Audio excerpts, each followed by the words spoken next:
प्रेरणास्पद कथा YouTube channel पर मैं धनंजय जैन आप सभी का हार्दिक अभिवादन करता हूं। दोस्तों, एक वकील साहब अपने बेटे का रिश्ता, विवाह का संबंध एक जगह पक्का करके आ गए।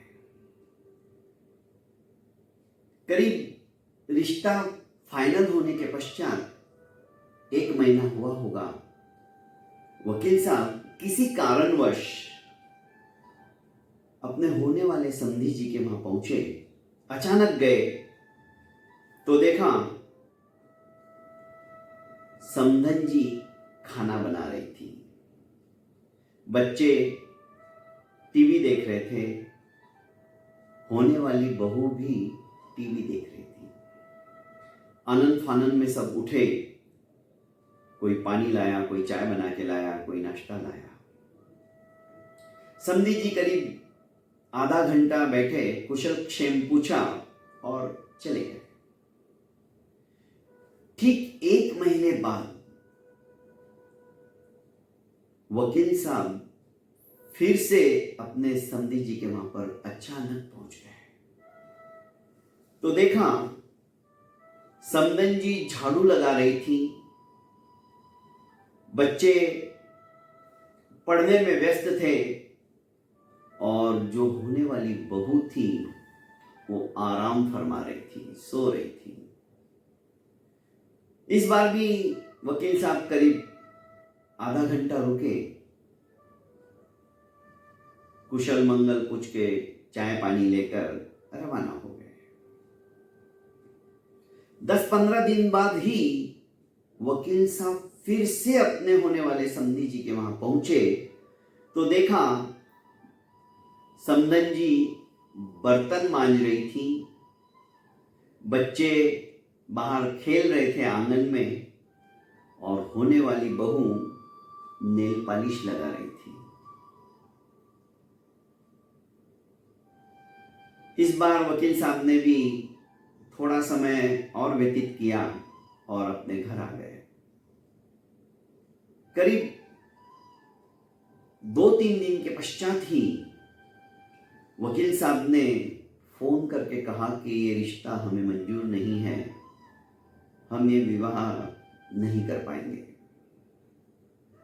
कारण पूछा कि अचानक क्या हो गया, तो वकील साहब ने कहा मैं 3 बार आपके यहां पर आया और तीनों ही बार समधन जी काम में व्यस्त दिखी। पहली बार आया तो वे झाड़ू मार रही थी, दूसरी बार आया तो किचन में थी, तीसरी बार आया तो बर्तन धो रही थी। विविध जो कारण उन्होंने देखे थे सब बता दिए। हर बार जब भी मैं आया हूं, समधन जी इस उम्र में भी बालों की सफेदी हो गई है और घर का पूरा काम अपने आप ही अकेले ही कर रही है। लड़की बड़ी हो गई है, शादी होने वाली है, विवाह सूत्र के अंदर आबद्ध होने जा रही है।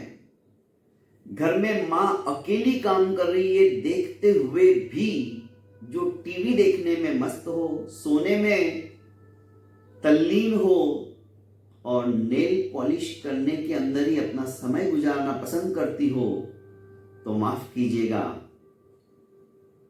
जो अपनी मां की सेवा नहीं कर सकती, मां का हाथ नहीं बटा सकती, मां के कामों के अंदर अपने आप को थोड़ा सा समय निकालकर उसको चैन और सुख की सांस नहीं लेने दे सकती, माफ कीजिएगा, मुझे ऐसी बहू नहीं चाहिए।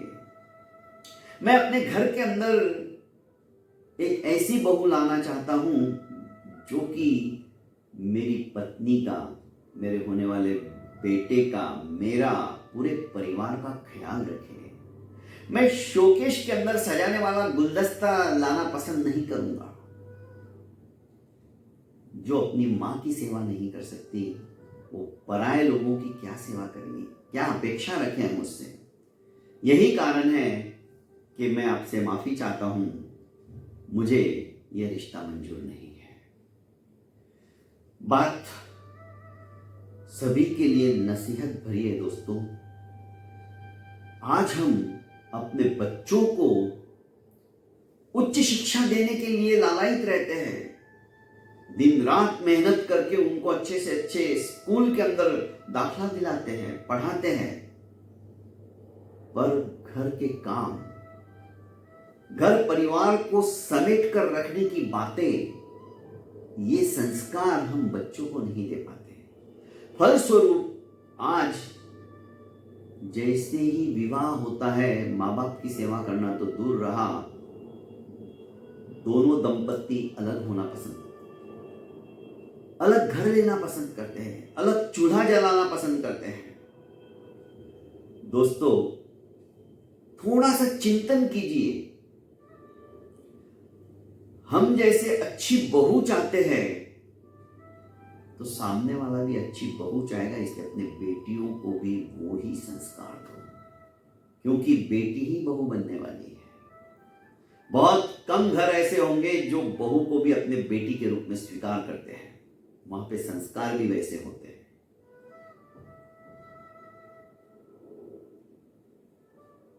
बच्चों को हमेशा दोष दिया जाता है, बेटों को हमेशा दोष दिया जाता है कि उन्होंने माँ बाप को वृद्धाश्रम में भेज दिया, पर तनिक चिंतन कीजिए, जब तक विवाह नहीं होता है तब तक माँ बाप वृद्धाश्रम में नहीं जाते हैं। विवाह के पश्चात ये नौबत आती है। ऐसा क्यों? हम क्यों लड़कों को ही दोष देते हैं? जड़ तक जाने की जरूरत है। आज तक विवाह के पहले बच्चों ने किसी माँ बाप को वृद्धाश्रम में रख दिया, ऐसा कोई उदाहरण आप मुझे बता दीजिए। कमेंट बॉक्स में कमेंट डालिए। मुझे याद नहीं है, ना ही मैंने देखा है ऐसा।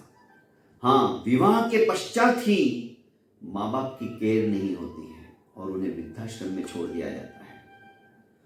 तो दोस्तों, ये संस्कारों का अभाव है। यदि हमारे संस्कार अक्षुण्ण रहेंगे, बचपन से ही ऐसे संस्कार रहेंगे, बच्चों को सिखाओ, माँ बाप की हेल्प करना सिखाओ, यही बच्चे सास ससुर की हेल्प करेंगे। परिवार क्या है उसको समझने की कोशिश करेंगे, अपने कर्तव्यों का निर्वहन करना चाहेंगे।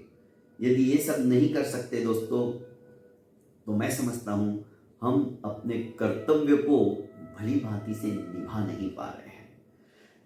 सिर्फ संसार में आकर पशु की तरह अपने जीवन को यापन कर लेना ही जिंदगी नहीं है। जिंदगी ऐसी होनी चाहिए दोस्तों, जो कि हमारे संस्कारों से संस्कारित हो, हमारे बच्चों के ऊपर भी वे संस्कार हो, और उसके लिए हमें बच्चों के साथ बैठना पड़ेगा, उन्हें सुसंस्कारित करना पड़ेगा, वैसे बीजों का बीजारोपण करना पड़ेगा। बहुत बहुत धन्यवाद दोस्तों। मेरी इस प्रेरणास्पद कहानी के चैनल को आप ज़्यादा से ज़्यादा लाइक कीजिए, सब्सक्राइब कीजिए और अपनों को फॉरवर्ड कीजिए। क्या पता कौन सी कहानी सुनकर किसके जीवन के अंदर परिवर्तन आ जाए और उसका पुण्य फल आपको प्राप्त हो। बहुत बहुत धन्यवाद।